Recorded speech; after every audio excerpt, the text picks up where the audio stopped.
سے پہلی چیز ذہن میں یہ آتی ہے کہ میں کوئی ایسا عمل کر لوں کہ وقت تو تھوڑا لگے اور اجر بہت زیادہ ملے.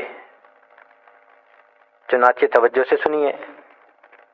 مسلم شریف کی روایت ہے، نبی علیہ الصلوۃ والسلام فجر کی نماز پڑھنے کے لیے جب مسجد میں جانے لگے تو آپ کی زوجہ جویریہ رضی اللہ تعالی عنہا وہ مصلی پر بیٹھی تھیں، تسبیح پڑھ رہی تھیں.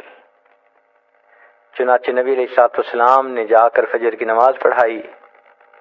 پھر آپ کی عادت مبارکہ تھی کہ بیٹھتے تھے تو صحابہ قریب ہو جاتے تھے تو کچھ اپنی حال احوال سناتے تھے اور پوچھتے تھے. تو نبی علیہ الصلوۃ والسلام نے وہاں پر صحابہ کے ساتھ تھوڑی دیر مجلس بھی فرمائی. پھر اشراق کی نماز ادا فرمائی. تو اشراق پڑھنے کے بعد نبی علیہ السلام جب گھر تشریف لائے تو جویریہ رضی اللہ تعالی عنہا وہاں بیٹھی ہوئی تھیں. تو نبی علیہ السلام نے پوچھا، جویریہ میں تمہیں جس حال میں چھوڑ کر گیا جب واپس آیا تو تم اسی حال میں بیٹھی ہوئی تھی؟ اے اللہ کے نبی صلی اللہ علیہ وسلم، میں اسی حال میں بیٹھی اللہ کا ذکر کر رہی تھی.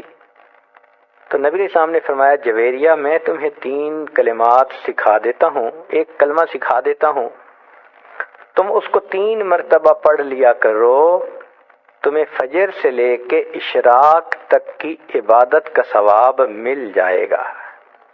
اب ذرا غور کیجئے کہ فجر سے اشراق تک تو ماشاءاللہ 2 گھنٹے بن جاتے ہیں تقریباً.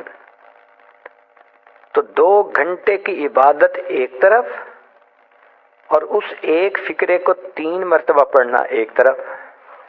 3 مرتبہ پڑھنے میں 3 منٹ نہیں لگتے. 2 منٹ میں وہ فقرہ 3 مرتبہ پڑھا جا سکتا ہے.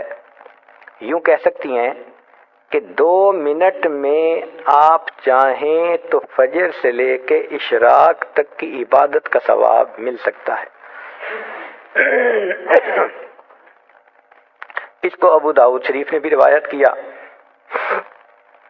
اب وہ فقرہ کون سا ہے ذرا توجہ سے سنیے. نبی علیہ السلام نے سکھایا، سبحان اللہ و بحمدہ عدد خلقہ و رضا نفسہ و زینت عرشہ و مداد کلماتہ.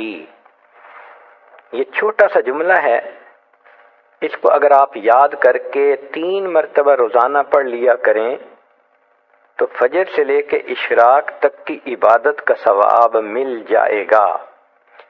انویسٹمنٹ تھوڑی، پروفٹ زیادہ.